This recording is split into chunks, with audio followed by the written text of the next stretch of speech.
नमस्कार। आकाशवाणी के विशेष कार्यक्रम में आप सभी श्रोताओं का स्वागत है। मैं जयप्रकाश कुकरेती आज आपको टिहरी जिले की एकमात्र राजकीय पुस्तकालय के बारे में जानकारी दे रहा हूँ। 1949 से पहले टिहरी एक अलग राष्ट्र के रूप में था, जिसका भारत संघ में 1949 में विलय हुआ। राजशाही के समय 1923 में पंवार वंश के शासनकाल में राजशाही के दस्तावेज पांडुलिपियों के संरक्षण के लिए तत्कालीन टिहरी नरेश नरेंद्र शाह ने पुरानी टिहरी में एक पुस्तकालय की स्थापना की थी। टिहरी रियासत के भारत संघ में विलय के बाद इस पुस्तकालय को राजकीय सुमन पुस्तकालय का नाम दिया गया।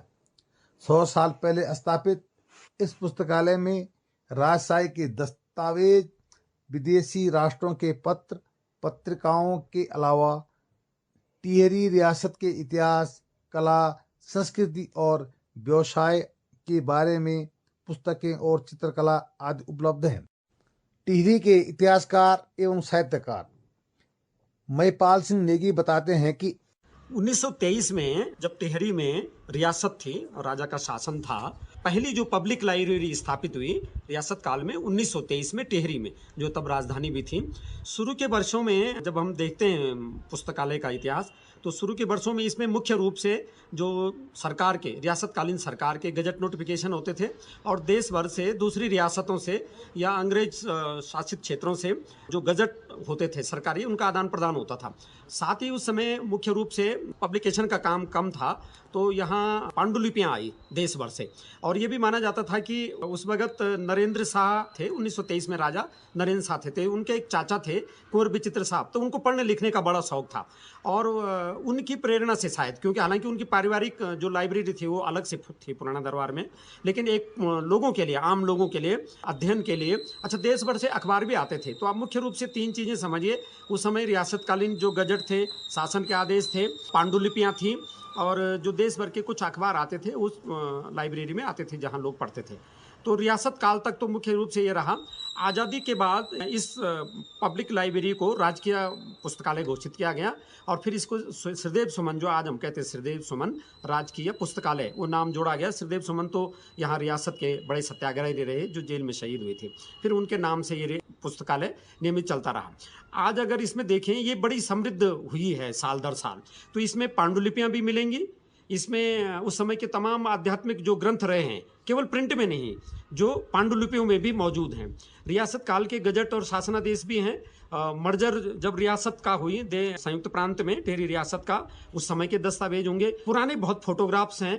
तो आज़ादी से पहले की पुस्तकें, पांडुलिपियाँ, गजट नोटिफिकेशन से लेकर के और आज़ादी के बाद जब नए अखबार आए, नया पब्लिकेशन शुरू हुआ, तो वो भी हुई। बाद में फिर इसमें बच्चों के प्रतियोगितात्मक और परीक्षाओं की तैयारी के लायक जो पत्रिकाएं थी, समाचार पत्र थे, हिंदी अंग्रेजी तमाम तरह के, वो भी आते रहे। आज भी इस पुस्तकालय में बताते हैं कि पुस्तकों की संख्या कोई 45-50 लाख के करीब, लेकिन इसमें एक तो स्टाफ की कमी रही है, तो वो बहुत व्यवस्थित नहीं हो पाई है। तो इतनी समृद्ध लाइब्रेरी उत्तराखंड में कम ही जगहों पर है जिसमें रियासतकालीन पब्लिकेशन से लेके आज़ादी के बाद तक की तमाम पुस्तकें हैं। कई तो ऐसी पुस्तकें अब हैं जो आज़ादी से पहले पांडुलिपियों में मौजूद थी, उसके बाद वो जो रिनाउंड पब्लिशर हैं उन्होंने वो पब्लिश की हैं और वो वहाँ पर है। थोड़ी सी व्यवस्थित, अभी जो नए जिलाधिकारी आए हैं उन्होंने इसका संज्ञान लिया है, उसको व्यवस्थित कर रहे हैं और ये व्यवस्थित हो जाएगी तो एक बहुत अच्छी लाइब्रेरी, एक रिच लाइब्रेरी के रूप में सामने आएगी। और हमारे यहाँ के बच्चे न केवल जो प्रतियोगिताओं की तैयारी कर रहे हैं, बल्कि जो शोधार्थी भी है, देश विदेश के आते हैं टिहरी में, तो बांध पे करते हैं, चिपको आंदोलन पे करते हैं, पर्यावरण पे करते हैं, उन लोगों के लिए भी एक बहुत महत्वपूर्ण संदर्भ लाइब्रेरी भी ये हो सकती है। रियासत काल में तो जो पढ़े लिखे लोगों की संख्या बहुत कम थी, जो भी पढ़े लिखे थे 5% 7% रहे होंगे, जो रियासत की नौकरी भी करते थे, वो भी उस पुस्तकालय में बैठते थे। उसका रिकॉर्ड यदि हम देखेंगे, उसकी सदस्यता भी है। पुराना रजिस्टर यदि देखेंगे तो ये भी पता चल जाएगा कि उस समय टिहरी के और उत्तराखंड के और संभवतः दूसरी रियासतों के, जहाँ टिहरी रियासत के रिश्ते थे, जैसे हिमाचल की रियासतें हैं, नेपाल की रियासतें हैं और राजस्थान की जो राजपूताना की रियासतें हैं, उनसे भी लोग आते थे। क्योंकि यहाँ के राजा भी पढ़ने के लिए जैसे अजमेर जाते थे, जो राजकुमार थे अजमेर पढ़ते थे, और जो यहाँ के क्रांतिकारी सत्याग्रही थे वो लाहौर पढ़ने जाते थे। तो दोनों तरह का जो लिटरेचर आता था या यहाँ से जाता था वो सब भी वहाँ पर मिल जाएगा। तो उस समय आज़ादी से पहले जो पढ़े लिखे लोग टिहरी के थे, चाहे वो रियासत की सेवाओं में रहे हों या चाहे वो सत्याग्रही रहे हों, चाहे वो विद्रोही रहे हों, स्वतंत्रता संग्राम सेनानी रहे हों, वो सब भी, यहाँ तक कि श्रीदेव सुमन की भी प्रेजेंस उसमें मिल जाएगी। और ये भी हो जाएगा कि कौन सी किताबें वो पढ़ते थे, पता चल जाएगा कि रियासत के कर्मचारी कौन सी पढ़ते थे, जो देश भर घूमने वाले लोग थे वो कौन किताबें पढ़ जाती, वो सारा रिकॉर्ड भी वहाँ पर है। वो भी बड़ा दिलचस्प होगा। टिहरी बांध निर्माण के बाद राजकीय सुमन पुस्तकालय ने टिहरी बौराड़ी स्थानांतरित किया गया, लेकिन देखरेख के अभाव के चलते यह पुस्तकालय उपेक्षित पड़ा था, जिसे देखते हुए टिहरी के जिलाधिकारी मयूर दीक्षित ने इसका आधुनिकीकरण करने की पहल शुरू की। लगभग 50,000 से अधिक पुस्तकों से सुसज्जित इस पुस्तकालय की 26,000 पुस्तकें पंजीकृत की गई हैं, जबकि 200 से अधिक पुस्तकें ऑनलाइन कर दी गई हैं। इसका मकसद प्रतियोगिता परीक्षाओं की तैयारी में जुटे युवाओं को इसका लाभ मिल सके। वरिष्ठ पत्रकार देवेंद्र सिंह दुमोगा बताते हैं कि सुमन लाइब्रेरी बहुत ही पुरानी लाइब्रेरी है और जहाँ तक रियासत काल से पहले और रियासत काल जो रहा है टिहरी रियासत का तमाम इतिहास का एक दस्तावेज इस लाइब्रेरी में है, जो यहाँ की घटित घटनाएं हैं, ऐतिहासिक घटनाएं हैं और जो रियासत काल और उससे पहले के लिखे हुए कई ग्रंथ इस लाइब्रेरी में हैं, जो अभी संयोजन नहीं हो पाए थे। पढ़े थे कई शोध छात्र आए हैं गढ़वाल यूनिवर्सिटी से, एचएनबी यूनिवर्सिटी से, हिंदी संस्कृत कई अदर सब्जेक्ट के, तो उन लोगों को अभी तक दर्जनों शोधकर्ताओं को इससे बड़ा लाभ मिला है और समय समय पर यहाँ के इतिहास को जानने का एक बड़ा मौका प्राप्त हुआ इस लाइब्रेरी के जरिए। अब यदि सुमन लाइब्रेरी को एक संयोजन करके कंप्यूटरीकृत करके रखा गया है और ये वेबसाइट इसकी बनाई गई है, तो मैं समझता हूँ कि वो तमाम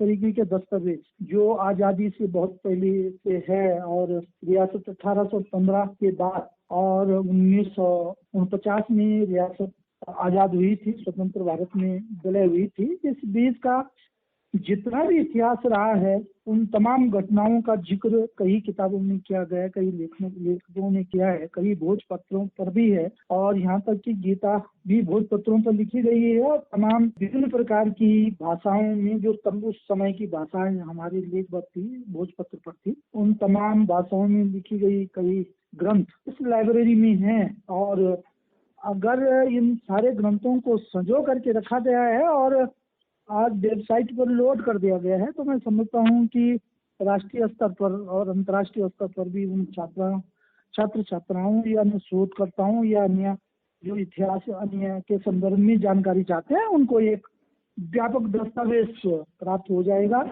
और खासकर मैं समझता हूँ कि आने वाले समय में ये उत्तराखंड की यूपीएससी और जो अधीनस्थ चयन सेवा आयोग है और अन्य तमाम प्रकार के जो हमारी ये परीक्षाएं हैं नौकरियों के लिए, तो उन सब के लिए भी एक जनरल नॉलेज का एक विस्तृत खजाना इस लाइब्रेरी से मिलेगा। और मैं समझता हूँ कि इस राज्य के लिए जो हमारा नरेला राज्य है, इसमें चाहे यूपीएससी हो, चाहे वो अंडर यूपीएससी हो, दूसरी परीक्षाएं हो, उन सब के लिए अगर ये है यहाँ से भी प्रश्न अगर पूछे जाते हैं तो तमाम लोगों को यहाँ के इतिहास को, यहाँ के भूगोल को, यहाँ की भाषाओं को, यहाँ के ग्रंथ को और तमाम उन ऐतिहासिक ग्रंथों को टटोलने का, पढ़ने का मौका मिलेगा जो यहाँ पर गठित हुआ। और आने वाले समय में भी अगर राज्य स्तर पर स्थानीय इतिहास और भूगोल की जानकारी हमारे कर्मचारी और अधिकारियों को होगी, तो उन तमाम चीजों को समझने का उनको एक बड़ा अच्छा मौका मिलेगा। और ये हमारी सुमन लाइब्रेरी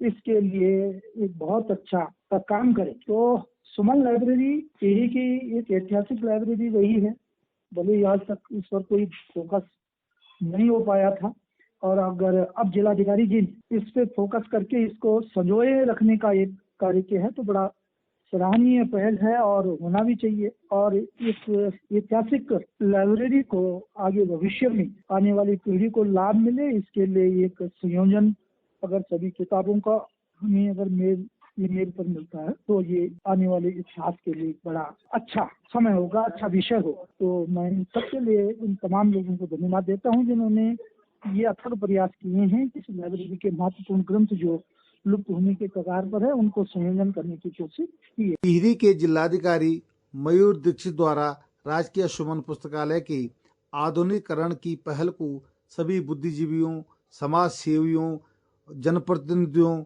ने सराहना की है। इस पुस्तकालय में वैदिक भारत, भागवत गीता, समाज एवं सांस्कृतिक विरासत, भारतीय समाज, जीवन दर्शन, स्वास्थ्य विज्ञान, सृजनात्मक साहित्य, कंप्यूटर शब्दकोश, भारत की राज व्यवस्था आदि पुस्तकें शामिल हैं। इसके अलावा लगभग 165 से अधिक विभिन्न प्रतियोगितात्मक पुस्तकें जिला प्रशासन की तरफ से उपलब्ध कराई गई हैं। सुमन पुस्तकालय में वरिष्ठ नागरिकों व बच्चों के लिए अलग अलग कमरों में पुस्तकें व्यवस्थित की गई हैं। टिहरी के जिला प्रशासन ने पुस्तकालय की साइट ssrjlibrary.tirhi.in में पुस्तकों को ऑनलाइन किया है।